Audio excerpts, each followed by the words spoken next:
حج میں یہودیوں کے خلاف ایک اعلامیہ جاری کیا اور ایک فتویٰ جو ہے وہ اس کو مطلب یہ ہے کہ حضرات نے اتفاقی طور پر دنیا کے سامنے رکھ دیا، دنیا کی اسلامی حکومتوں کے سامنے رکھ دیا، ملک پاکستان کی حکومت اور افواج کے سامنے رکھ دیا اور کہہ دیا بھائیو اب اس موقع پر یہودی جو ظلم کر رہا ہے نہ اس کو انسانیت کے پاس داری ہے، نہ بچوں کا خیال ہے، نہ عورتوں کا خیال ہے، نہ کسی اور چیز کا لحاظ ہے، اور وہ ظلم کر رہا ہے، صرف مسلمانوں پر کر رہا ہے، اس لیے اس کے خلاف جہاد کرنا فرض ہو گیا۔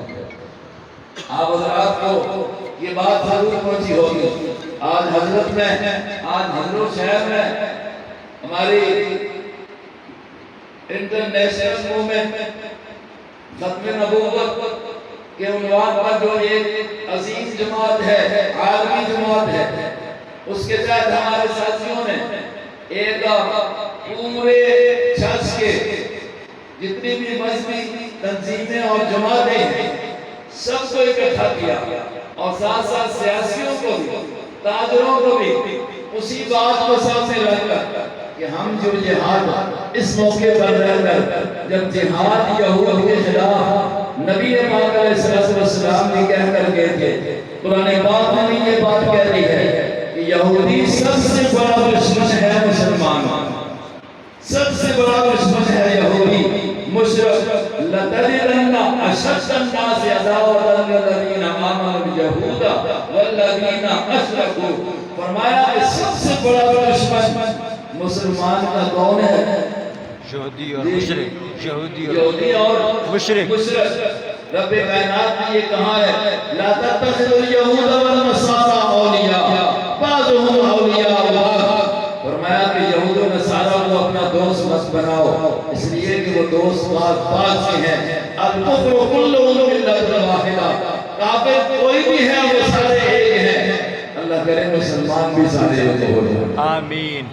اس مدد کی ضرورت ہے اور اس میں یہ بات آئی حضروں میں کہ ہمیں انشاءاللہ گاؤں گاؤں میں جا کر لوگوں کو اس بات پر آمادہ کرنا ہے کہ اگر ہمیں ہماری حکومت اعلان کر کے راستہ دے دے، ہم انشاءاللہ عملی طور پر بھی علماء کے اس مسئلے پر عمل کرنے کے لیے تیار ہیں۔ آپ تیار ہیں؟ جی انشاءاللہ۔ دوسری بات یہ ہے کہ اگر وہاں نہیں ہے، وہ موقع ہمیں نہیں دیا جا رہا، تو اس کے لیے ہم یہاں بیٹھ کر دعا تو کر سکتے ہیں۔ جی بالکل، ہم یہ کہہ سکتے ہیں ہمارے ملک کی یہودیوں کے گھروں کو بھی تباہ کر دے، آمین۔ اور یہ نبی کی سنت ہے، یہ نبی کی سنت ہے۔ اللہ شجر شملہم مسجد جمعہم دمر دیارہم، پیارے پیغمبر کے الفاظ ہیں یا اللہ ان کی جمعیت کو یہ جو مل گیا ہے، امریکہ اس کے ساتھ مل گیا، یورپ اس کے ساتھ مل گیا، انگریز اس کے ساتھ مل گیا، یا اللہ ان کی اس جمعیت کو، ان کی اس ملنے کو اللہ ٹکڑے کر کے رکھ دے، آمین۔ اور یا اللہ دمر دیارہم، یہ میرا نبی کہہ رہا ہے، ان کے گھروں کو بھی اللہ اجاڑ کے رکھ دے، وہ قادر ہے کر دے گا۔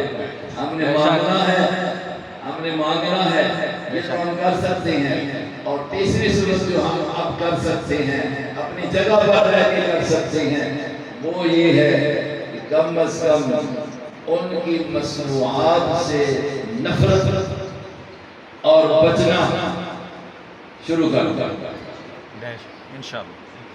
ان کی بنائی ہوئی چیزوں سے نفرت شروع ہوئے۔ تو یہ کہتے ہیں کہ دیکھیں جی یہ مولوی ہیں، تنگ نظر ہیں۔ آپ نے اگر بدر کو پڑھا ہے، بدر کا معرکہ اس کا سبب کیا بنا تھا؟ جناب نبی کریم علیہ السلام کو جب پتہ چلا، ابو جہل اور کمپنی نے یہ منصوبہ تیار کیا ہے کہ مدینہ میں مسلمانوں کو چین سے نہیں بیٹھنے دینا، ان کو ختم کرنا ہے، اور اس کے لیے اسباب کی ضرورت ہے، مال و دولت کی ضرورت ہے، اسلحہ کی ضرورت ہے۔ اس پر انہوں نے ایک کمیٹی تشکیل دی اور وہ کمیٹی کا فیصلہ دیا تقریباً 60 یا 70 آدمی تجارت کے نام پر شام گئے کہ وہاں سے ہم مال خریدیں گے، آگا مکہ میں دوسرے شہروں میں اس کو فروخت کریں گے، جتنا نفع ملے گا وہ سارے کا سارا ہم مسلمانوں کے خلاف استعمال کریں گے۔ یہ ہوا مدینہ میں نبی کو اطلاع ہوئی کہ یہ تو مسلمانوں کے خلاف مضبوط ہونا چاہتے ہیں۔ حضور علیہ السلام نے اعلان فرمایا کہ اس کافرے کو روکنا ہے، اس کافرے کو یہ کس کی سنت ہے؟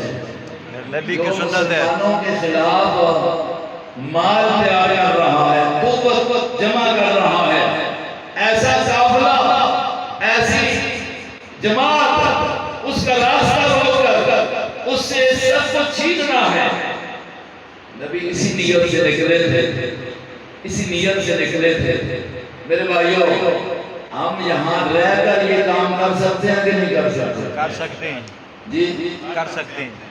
اب جلالیہ والوں، صبح کوئی دکان ایسی نہ ہونا، ہر بندہ دائی بن جائے، ہر بندہ فلسطین کا محافظ بن جائے، ہر بندہ بیت المقدس کے ساتھ محبت کرنے والا بن جائے، ہر بندہ اس مسجد اقصی کے ساتھ محبت کرنے والا بن جائے، تو یہ تو کر سکتا ہے نا۔ اپنے گاؤں کے دکاندار کو منت کی جا سکتی ہے، بھائی میرا کام آج سے بھی چل جائے گا، جو امریکہ یا جو اس یہود کی بنائی ہوئی چیزیں جس کا فائدہ سارا ان کو پہنچ رہا ہے اور نقصان کرنے اس فائدے کے ذریعے مسلمانوں کا، آپ ان کے ساتھ فائدے میں معاون نہ بنے، مسلمانوں کے خلاف نقصان دینے میں آپ نہ شامل ہوں، تو یہ تو ہم کر سکتے ہیں۔ اور اگر یقین کریں نا، جلالیہ کی اگر یہ جتنا آپ نے قرآن سنا ہے نا، اگر اس کا اثر یہ ہونا، صبح دکانوں پر اگر ملے نا آپ کو یہ پیپسی اور جو مرنڈا جو ہے نا، پتہ تو سب کو ہے کہ یہ کس کی ہے۔ اگر جلالیہ کی تعریف ہو جیسے پیچھے کشمیر بیرپور میں ہوا ہے کہ یہ چند چیزیں اکٹھی کر کے ان کو آگ لگا کر جلالیہ والے اپنے ایمان کا اظہار اور فلسطین والے اور غزہ والے مجاہدین کے ساتھ اظہار کر دیں، ہم سمجھیں گے کہ جو محفل میلاد ہوئی ہے اس کا اثر قرآن پر ہوا ہے۔ اللہ تبارک و تعالی ہمیں غیرت ایمانی نصیب فرمائے اور